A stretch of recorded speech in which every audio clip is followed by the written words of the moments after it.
أعوذ بالله من الشيطان الرجيم. بسم الله الرحمن الرحيم. الحمد لله الذي أنزل على عبده الكتاب ولم يجعل له عوجا قيما لينذر بأسا شديدا من لدنه ويبشر المؤمنين الذين يعملون الصالحات أن لهم أجرا حسنا ماكثين فيه أبدا وينذر الذين قالوا اتخذ الله ولدا ما لهم به من علم ولا لآبائهم كبرت كلمة تخرج من أفواههم إن يقولون إلا كذبا فلعلك باخع نفسك على آثارهم إن لم يؤمنوا بهذا الحديث أسفا إنا جعلنا ما على الأرض زينة لها لنبلوهم أيهم أحسن عملا وإنا لجاعلون ما عليها صعيدا جرزا أم حسبت أن أصحاب الكهف والرقيم كانوا من آياتنا عجبا إذ أوى الفتية إلى الكهف فقالوا ربنا آتنا من لدنك رحمة وهيئ لنا من أمرنا رشدا فضربنا على آذانهم في الكهف سنين عددا ثم بعثناهم لنعلم أي الحزبين أحصى لما لبثوا أمدا نحن نقص عليك نبأهم بالحق إنهم فتية آمنوا بربهم وزدناهم هدى وربطنا على قلوبهم إذ قاموا فقالوا ربنا رب السماوات والأرض لن ندعو من دونه إلها لقد قلنا إذا شططا هؤلاء قوم اتخذوا من دونه آلهة لولا يأتون عليهم بسلطان بين فمن أظلم ممن افترى على الله كذبا وإذ اعتزلتموهم وما يعبدون إلا الله فأووا إلى الكهف ينشر لكم ربكم من رحمته ويهيئ لكم من أمركم مرفقا وترى الشمس إذا طلعت تزاور عن كهفهم ذات اليمين وإذا غربت تقرضهم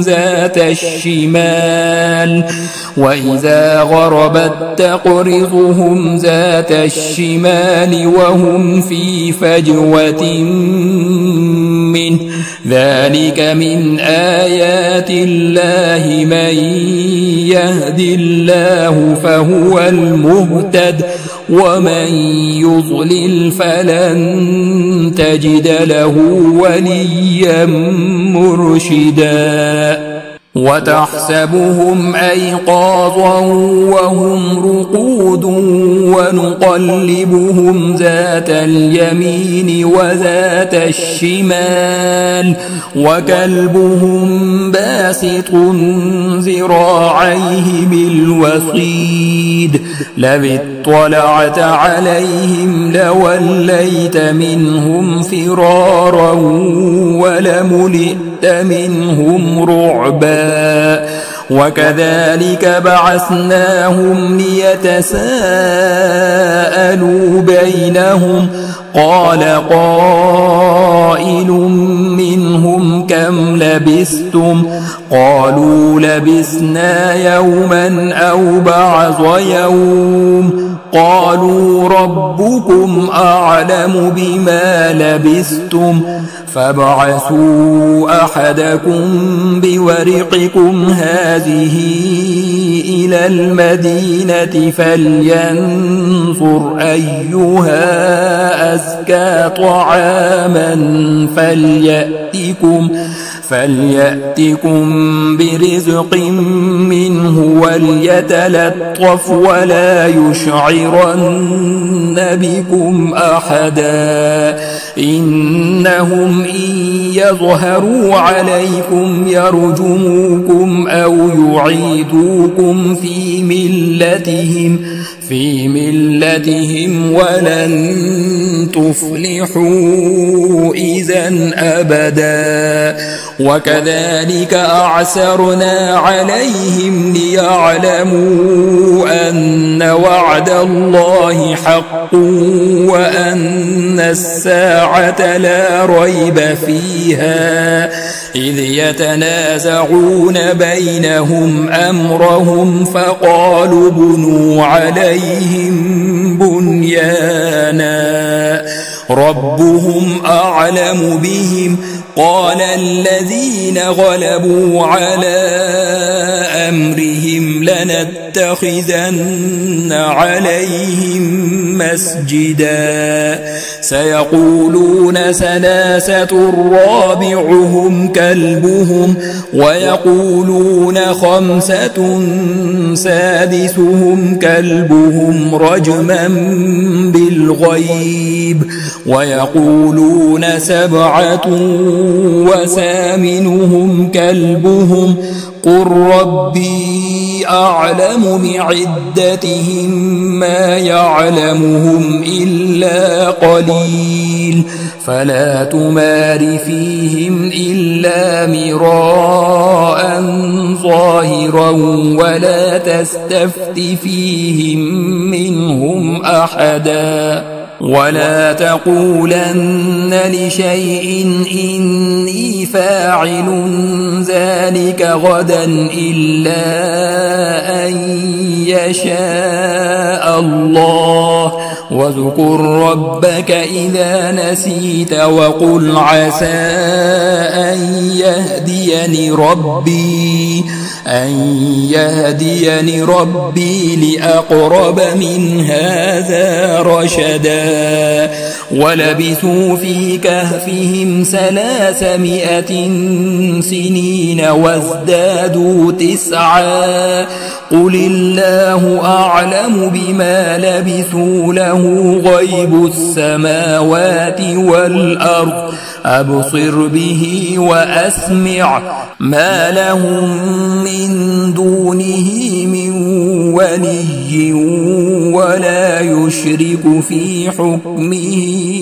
أحدا واتل ما أوحي إليك من كتاب ربك لا مبدل لكلماته ولن تجد من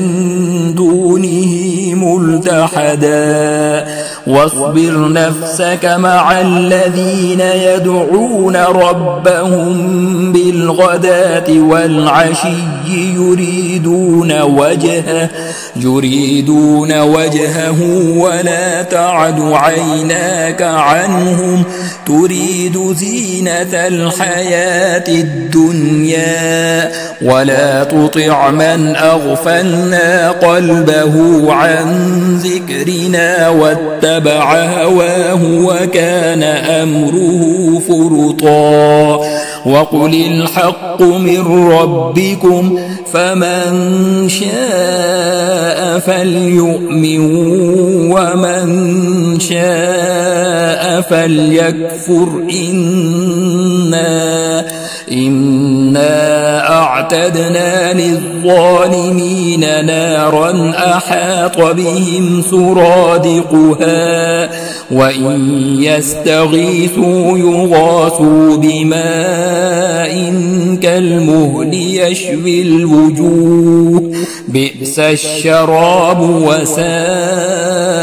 مرتفقا إن الذين آمنوا وعملوا الصالحات إنا لا نضيع أجر من أحسن عملا أولئك لهم جنات عدن تجري من تحتهم الأنهار يحلون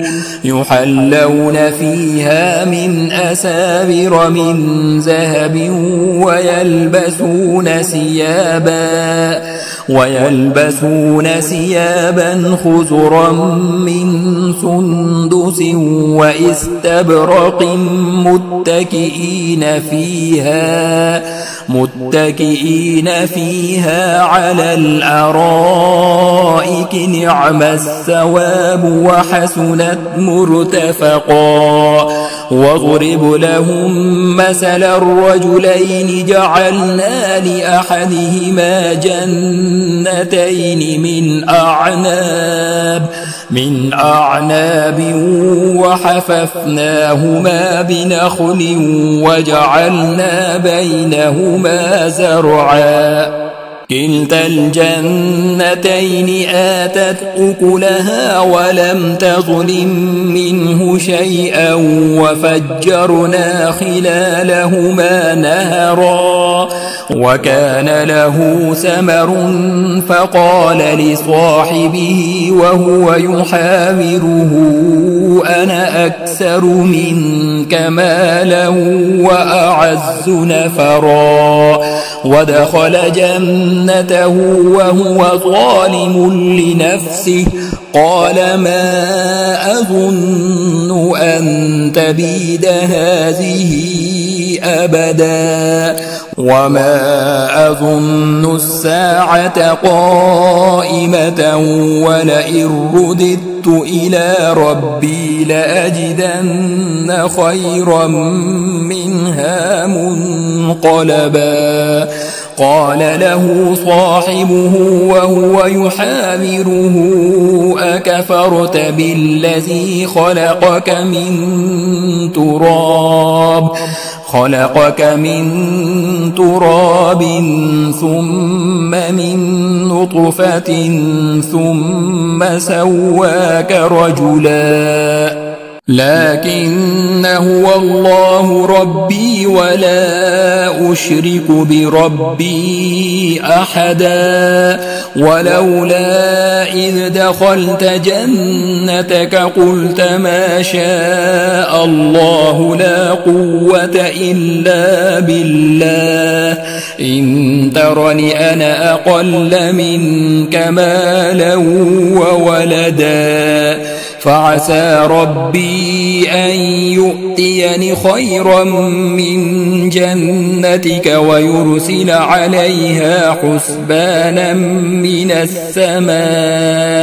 من السماء فتصبح صعيدا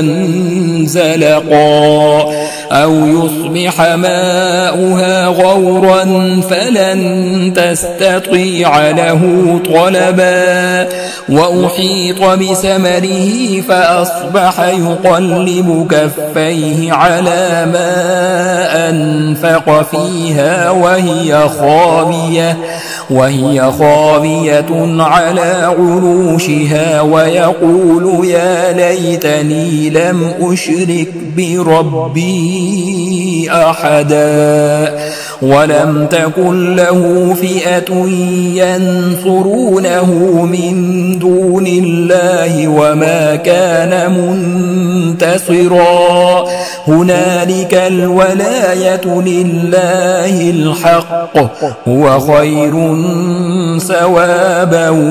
وخير عقبا واضرب لهم مثل الحياة الدنيا كماء أنزلناه من السماء فاختلط به نبات الأرض فأصبح هشيما تذروه الرياح وكان الله على كل شيء مقتدرا المال والبنون زينة الحياة الدنيا والباقيات الصالحات خير عند ربك ثوابا وخير أملا ويوم نسير الجبال وترى الأرض بارزة وحشرناهم فلم نغادر منهم أحدا وعرضوا على ربك صفا لقد جئتمونا كما خلقناكم أول مرة بل زعمتم أن لن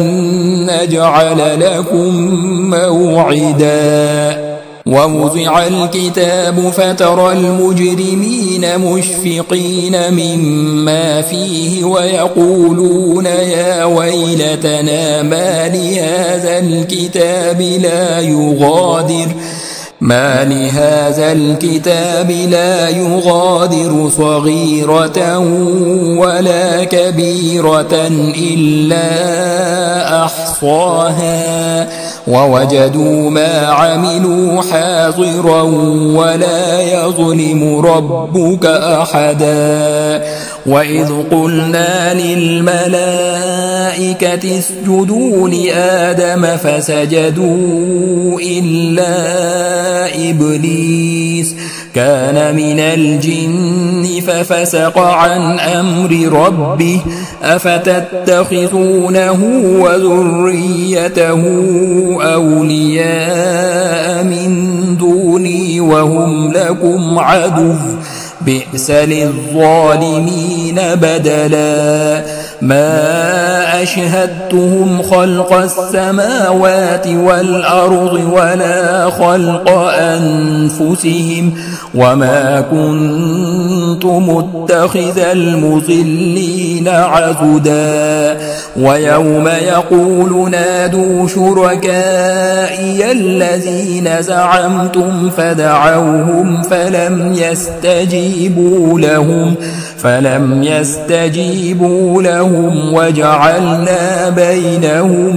موبقا ورأى المجرمون النار فظنوا أنهم مواقعوها ولم يجدوا عنها مصرفا ولقد صرفنا في هذا القرآن للناس من كل مثل وكان الإنسان أكثر شيء جدلا وما منع الناس أن يؤمنوا إذ جاءهم الهدى ويستغفروا ربهم إلا أن تأتيهم سنة الأولين أو يأتيهم العذاب قبلا وما نرسل المرسلين إلا مبشرين ومنذرين ويجادل الذين كفروا بالباطل ليدحضوا به الحق واتخذوا آياتي وما أنذروا هزوا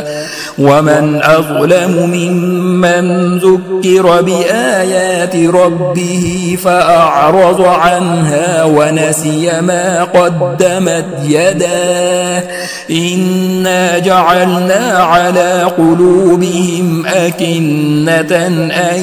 يفقهوه وفي آذانهم وقرا وإن تدعهم إلى الهدى فلن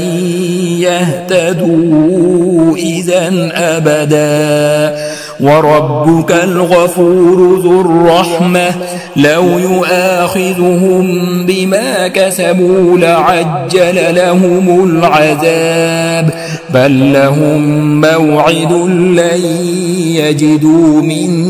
دونه موئلا وتلك القرى أهلكناهم لما ظلموا وجعلنا لمهلكهم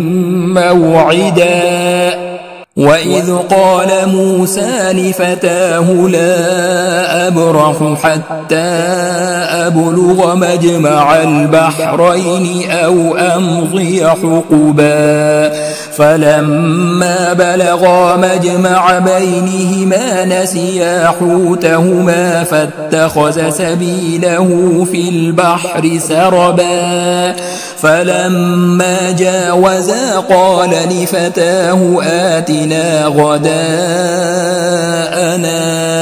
لقد لقينا من سفرنا هذا نصبا قال أرأيت إذ أوينا إلى الصخرة فإني نسيت الحوت وما أنسانيه إلا الشيطان أن أذكره واتخذ سبيله في البحر عجبا قال ذلك ما كنا نبغي فارتدا على آثارهما قصصا فوجدا عبدا من عبادنا آتيناه رحمة من عندنا وعلمناه من لدنا علما قال له موسى هل أتبعك على أن تعلمني مما علمت رشدا قال إنك لن تستطيع معي صبرا وكيف تصبر على ما لم تحط به خبرا قال ستجدني إن شاء الله صابرا ولا أعصي لك أمرا قال فإن اتبعتني فلا تسألني عن شيء حتى أحدث لك منه ذكرا فانطلقا حتى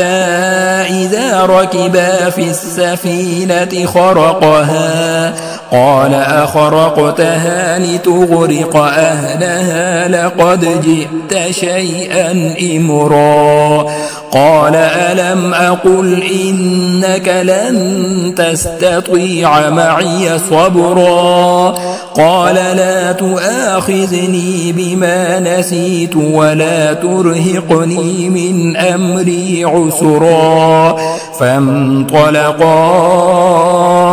حتى إذا لقيا غلاما فقتله قال أقتلت نفسا زكية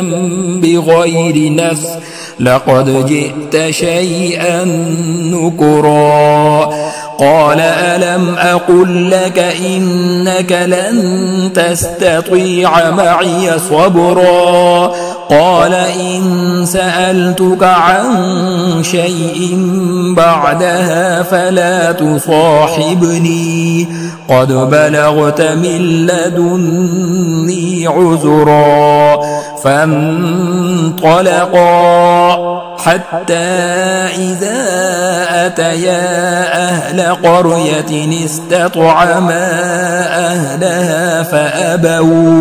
فأبوا أن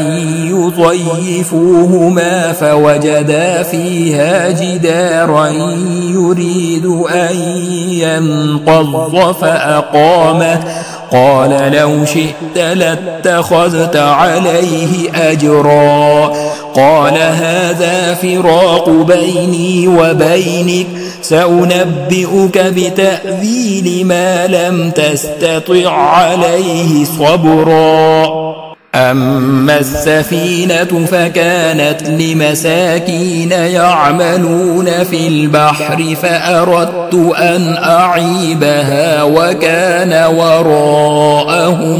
وكان وراءهم ملك يأخذ كل سفينة غصبا وأما الغلام فكان أبواه مؤمنين فخشينا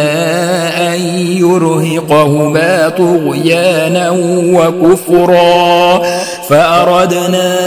أن يبدلهما ربهما خيرا منه زكاة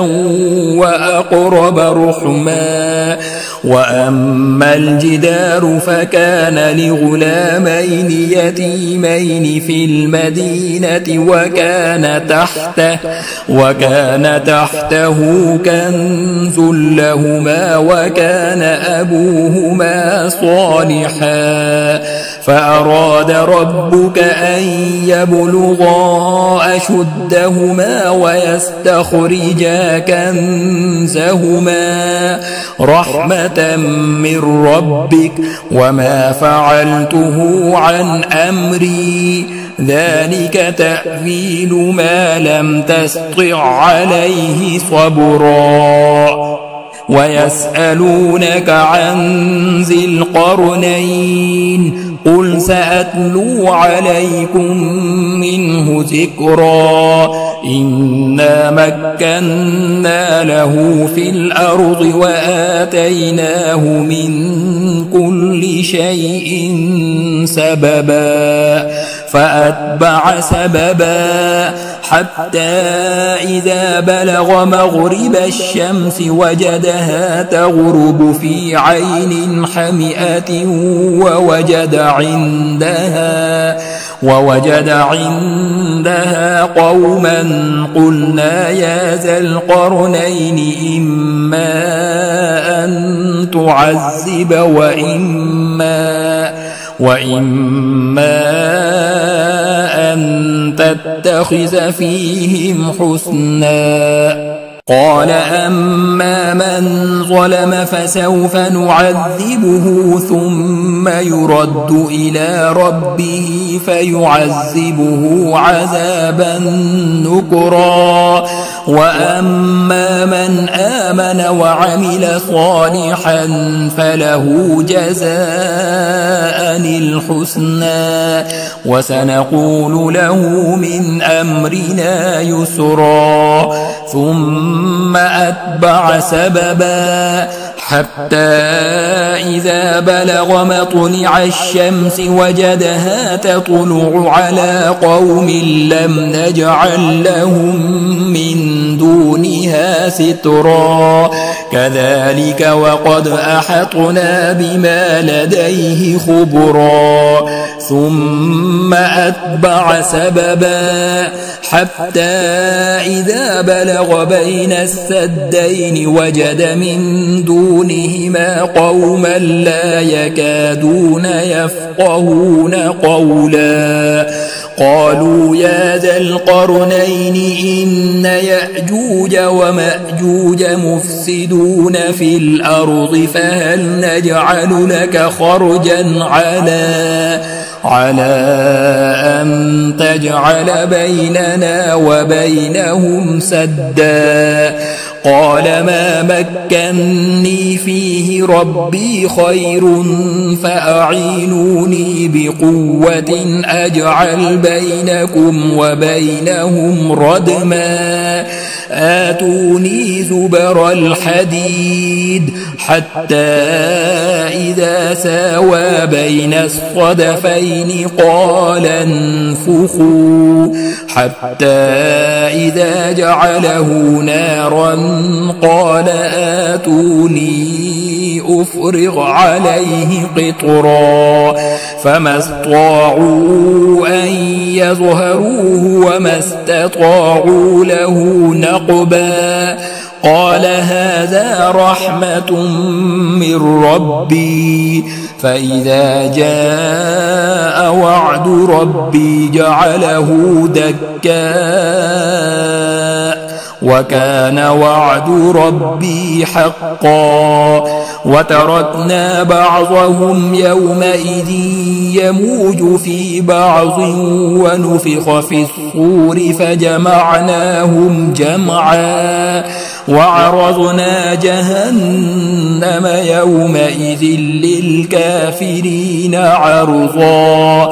الذين كانت أعينهم في غطاء عن ذكري وكانوا لا يستطيعون سمعا أفحسب الذين كفروا أن يتخذوا عبادي من دوني أولياء إنا أعتدنا جهنم للكافرين نزلا قل هل ننبئكم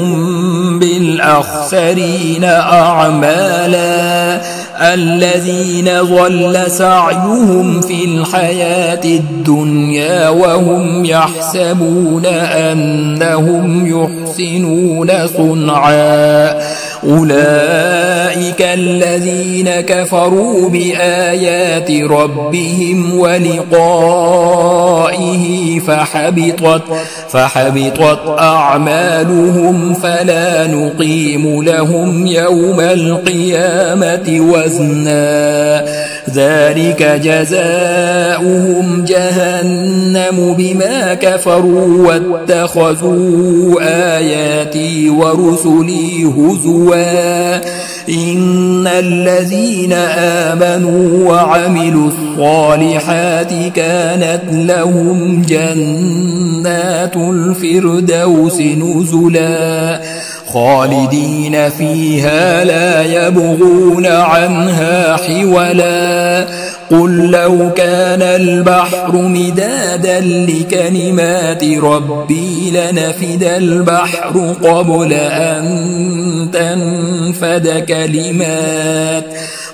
أن تنفد كلمات ربي ولو جئنا بمثله مددا قل إنما أنا بشر مثلكم يوحى إلي أنما إلهكم إله واحد فمن كان يرجو لقاء ربه فليعمل عملا